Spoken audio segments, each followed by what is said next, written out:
In a few hours, in this room, an incredible drama will take place, something that many of us almost take for granted: open heart surgery. It will involve several people who do this for a living: nurses, doctors. All of these machines will be here, tiny elements of the miracle of extending someone's life. The two principal players in the drama today are Roland Lavalley. He is 74 years old. He's a retired chemical worker from Palmer, Massachusetts. And today, his life will be in the hands of Dr. Robert Thur. 7 a.m. It is dark as Dr. Thur arrives at Beth Israel Hospital, and it will be dark again when he leaves tonight, 12 to 13 hours from now.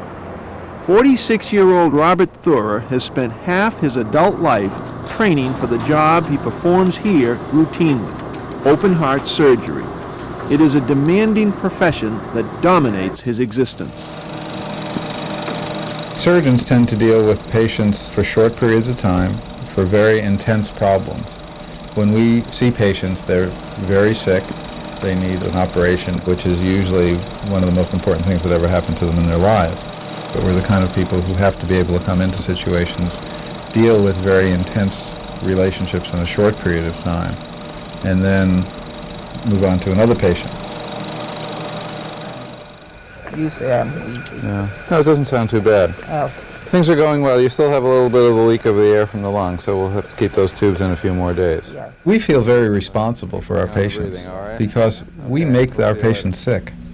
I mean, the patient starts out well, and we operate on them, and then after their operation, they're sick for a while, sometimes a day or two, sometimes longer. These people didn't run their car into a tree, or they didn't come in the hospital with problems like diabetes or pneumonia or something that the doctor is just trying to help. I mean, we, in fact, obviously we're trying to help, but we electively do something that makes a patient worse with the idea that in the long run they'll be better off for it.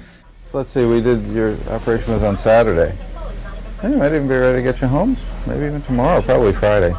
98 out of every 100 patients are likely to live longer with bypass surgery.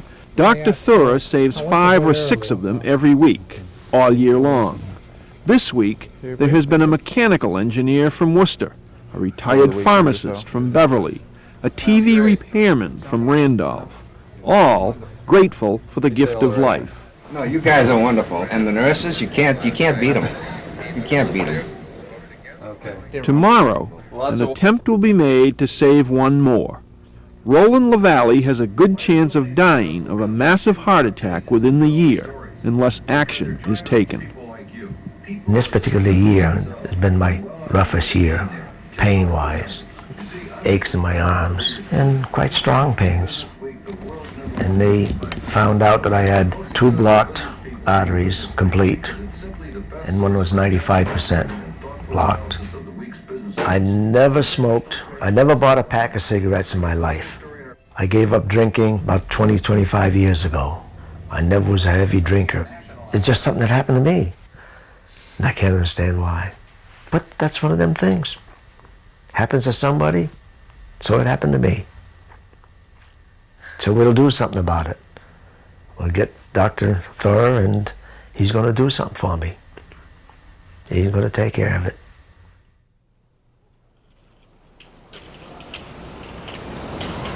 As it gets closer, I feel a little more nervous about it. Just the idea of going through it, I guess. I'm not disturbed about them having to cut me. It's just going through the whole thing. Of course, I get nervous anyway. I'm going to have you step right on into the board, okay, and roll your shoulders forward. When you take your car to the garage for repairs, you want to believe that your mechanic is good. But when you undergo open heart surgery, you want to believe your surgeon is God. It is a risky procedure, and entrusting your life to another human being is not easy. Before surgery, the patients think we're wonderful. They always put us up on pedestals, especially something like heart surgery. And when you think about it, really, to let someone do that to you, you really don't want to know that this is just another person. If I stopped somebody in the street and said, "Excuse me, I'm going to, give you drugs to make you unconscious, and then I'm going to cut a hole in your chest, and I'm going to stop your heart," the average person would say, "Whoa, I'm not going to let anybody do that to me." Whereas people let us do that to them every day. It's exactly what we do. So in order to let someone do that to you, you have to think this person is not just an average person. This is some special, wonderful person. Okay, let's have a quick look at you here. You've never had a stroke or a seizure or any weakness in an arm or leg? Or nothing like that? He's so capable. He must have a love to give people back the life that they had. Because this is a life you're talking about. This is me living beyond this. And once they get me there, it's their responsibility. It's out of my control. Okay. It's theirs. Thank you, Doctor. Okay. I'll see you in a couple days. Okay, yeah. I'll see you tomorrow morning. Will I know it? Well, you'll be a little sleepy when I get there. Yeah. Okay. Thank you, Doctor. You're welcome. In less than 12 hours, Roland LaValle's heart will be stopped, and his body kept alive by a machine. His life will be in Dr. Thura's hands.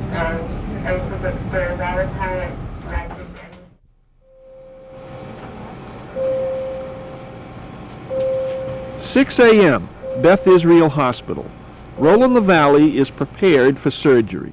He is groggy from the dose of morphine coursing through his body. He won't remember this morning when his operation is over. Roland LaValle has given himself over to a process he does not fully understand. He is simply hoping for a longer life. Nothing says that I never will have a heart attack. But my heart, if I continue the way I am now, I may do it damage. So it's important in my lifetime now to do this, and will give me whatever I've got time left, whatever the good Lord says I've got for left to go.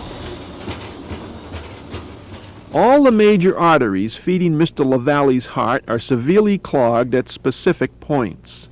Dr. Thura will attempt to attach sections of vein taken from the patient's leg to the aorta on one end and the coronary arteries on the other, effectively bypassing the clogged points. It is a fairly routine procedure, but one that means life or death for Roland LaValle. When we're talking about risk, we're talking about death as a result of the operation or having a major permanent complication like a stroke. Someone like Mr. LaValle, the risks are really in the order of 1 or 2%. That's not zero. And a lot of people, when they hear 1 or 2%, they think to themselves, everybody does fine. That means that 1 or 2 people like Mr. LaValle don't do fine. But that risk, when you compare it to what the risks would be without surgery, is much less. You ready to go, Robert? 10 doctors and nurses converge in the operating room to attempt the miracle of extending Roland LaValle's life. Among them, they have had 75 years of medical training and countless more hours of experience on the job. They are a highly focused team whose performance is critical. Cardiac surgery is the kind of endeavor that really involves a lot of skills, a lot of different people. A lot of success is determined by how well the team functions. We're putting patients to sleep who, if they were going to have any other operation, they would be thought to be too sick to have another operation because their hearts are so bad. Just mark it where the corner of the heart is. Yeah, just a big. I think I'm always a little bit anxious at the start of an operation. You never get over the realization that you're doing something very major to another person, and in the most routine situations, bad things can happen, and it's scary. I mean, it's always a little scary. I don't think I'd want to do it if I didn't think it was a little scary. You want to flush the aortic root pressure, please? 1 hour and 50 minutes into the operation, Roland LaValle's blood is rerouted to a heart-lung machine, which adds oxygen and pumps it back into his body, 4.5 liters every minute. With the heart effectively out of the loop, Dr. Thura is then able to sew on the bypass grafts. A lot of what we do, the challenge is doing it right every time. Doing it right is not that big a deal. Doing it right every single time, 10 in a row, 100 in a row, 1,000 in a row, that's the big deal. A lot of what we do is kind of a no-win situation. Everybody expects it to be wonderful. If it's wonderful, well, that's what we expected. And if something happens negatively, my God, what happened? One of the things I like to say is the best operation is a boring operation. If I don't remember a patient, that's because things went smoothly, and that's good news. Do you want to cut this off now? No, I'll leave it just in case we have to go this. We can always use it if we have. It might be better, actually. It's a little bit bigger here, and we got plenty over there. It's another day in the office, in a sense. It gets pretty routine. I mean, we do remember that for the patient, it's the most important 2 hours of their lives is when we're working on them. I'm just trying to figure out how to do the best job I can for that particular situation. Knife, please. Robert Thura has devoted his life to the job he does today. His specialty has not come without a price. I've known my husband since high school, so I very much knew what I was getting into. Work is the mistress. I mean, that's the competition. He's very excited by surgery. I think he's enormously gratified when patients do well. He loves the fact that people will be grateful to him, and I think it's a high. When it goes well, it's a high. I think that it's relentless, it's unending, it's a punishing schedule. He's never free. He would say, too, that it's wreaked havoc on our family life. He was not around during the first 10 years of our daughter's life. Light on the subject, please. I direct my anger against the profession and the way it's carried out. Design a better system so that they can come home and kiss their kids goodnight at least. Spanish, please. 10:22 a.m. The patient's heart is stopped for the last phase of the operation. Roland A. LaValle, retired chemical worker, family man. His life now hangs in the balance. We will be married 55 years next May. We met at a dance. I was working in the shoe shop in Spencer, and he was working in a shoe shop in Spencer, but not the same one. And I got real friendly with a girl there, and she wanted to introduce me to him, so she did, and that was it. I always think of, well, if I was left alone, what would I do, through this operation? I'd be happy when it's over. Just pray, prayers help. So it's just starting to recover now. If I hit it, you can see it starts to beat, just that little stimulation. The surgical team revives Mr. LaValle's heart and begins to wean him from the heart-lung machine. The next 40 minutes will be critical in determining whether or not what they have done will work. Kind of fun, huh?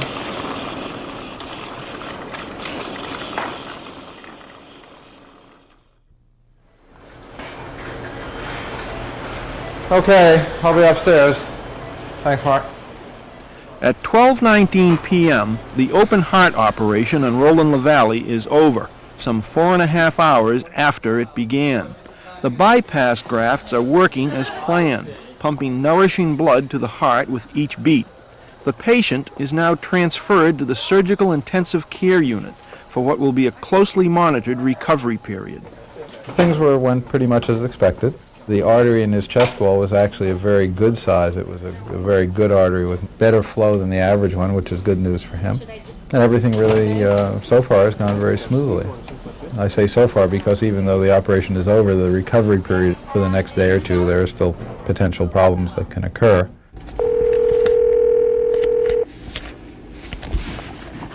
Hello? Hi, Mrs. LaValle? Yes. Dr. Thura, how are you doing? Oh, pretty good. Okay, things went fine. We did 4 bypass grafts just like we planned, and everything went very well. He came off the heart-lung machine without any problems, and he just got up to the intensive care unit, and so far things look fine. Roland LaValle won't wake up for another 7 hours. When he does, he will feel like he has been hit by a truck. Though the fear of the operation is behind him, the reality of what's been done to his body is upon him. Hi, Mr. LaValle. How you doing? Good morning, Doctor. How are things going? Pretty good. How's the breathing, all right? Yes, Everything worked out fine. We did 4 grafts like we planned. yes. And things seem It's no picnic. No evidence of any heart It's damage. quite a thing to go through. When they took and opened me up and everything, but it's not easy. Oh no, it's not easy to go through this. No, you've got to have a lot of faith in your doctor and his team and the hospital you're in. No, this isn't easy to go through. No, oh no. This is hard, real hard. Okay, things look fine. You look good? Yep, everything looks fine. Okay, doctor. We'll get you downstairs a little bit later. Okay, Good. thank you very much. I think some of the halo effect disappears after. And, you know, then the operation's over. People don't worry about it so much anymore. You know, if you're flying through a storm, you think a lot about the pilot, but once the plane lands, you get in the cabin, you don't think about the pilot at all. And surgery is a lot like that. In one moment, we're the people that, you know, the godlike, you know, everything is, oh my gosh, this is the wonderful surgeon, and then 2 or 3 days later, no big deal anymore. Prolonging life. It's an everyday occurrence for Dr. Robert Thura, but there is little time to savor each individual victory. Tomorrow, we'll see another new patient stretched out on the operating table. Next week, a half dozen more. We're not the kind of doctors who follow people over long periods of time, but we're the kind of people who have to be able to come into situations, deal with very intense relationships in a short period of time, and then move on to another patient.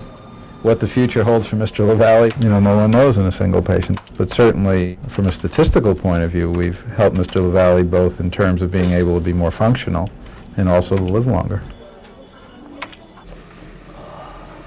Surgery behind him.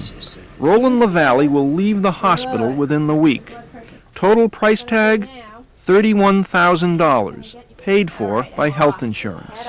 It has been an anxious and intense experience, but one that holds out hope. In through your nose, and out, slow up. Down the road, I don't know how far I would have gone. But I got at least 5 to 10 years now. And then we'll see what happens then. From what they told me, this could have been the last Christmas. It's a second chance. And that gives me time to do some more. Time to see a few more Christmases.